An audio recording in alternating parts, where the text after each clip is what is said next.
Samantala, mahigit 2 milyong pisong halaga po ng iba't ibang uri ng droga ang nasabat naman sa isang condo unit sa Makati. Ang umuupa sa unit, nauna nang naaresto po noong Biyernes. Balitang hatid ni Mav Gonzalez.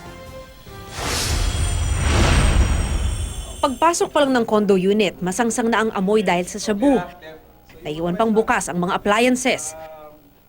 Hinalughog bawat sulok ng kwarto, kung saan nakuha ang nasa 400 grams ng hinihinalang shabu, nasa 50 hinihinalang ecstasy pills at bote ng liquid meth. Nagkalat ang iba't ibang drug paraphernalia. Meron ding mga pantakal, weighing scale at plastic sachets na ginagamit sa pagpapakete ng shabu. Pwede natin sabihin na big time pusher ito dahil malalaki yung weighing scale niya. In fact, yung mga self-sealing plastic would indicate na kilo-kilo yung dinidispose niya.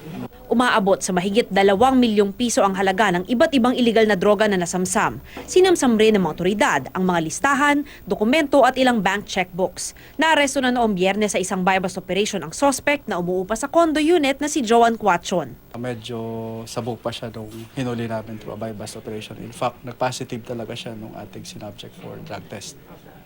So she's right now in our custody after yung inquest. Ayon sa PIDEA, ginagawang one-stop shop ng drug users ang unit ng suspect.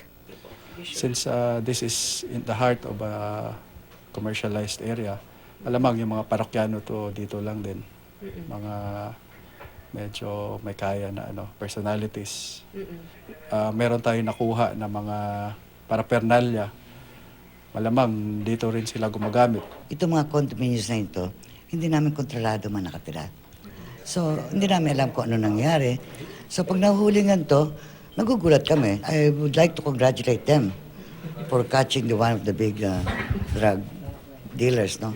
Kasi hindi tama yun eh. Lalo-lalo na malapit sa community.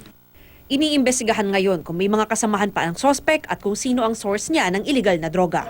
Mav Gonzalez, GMA News.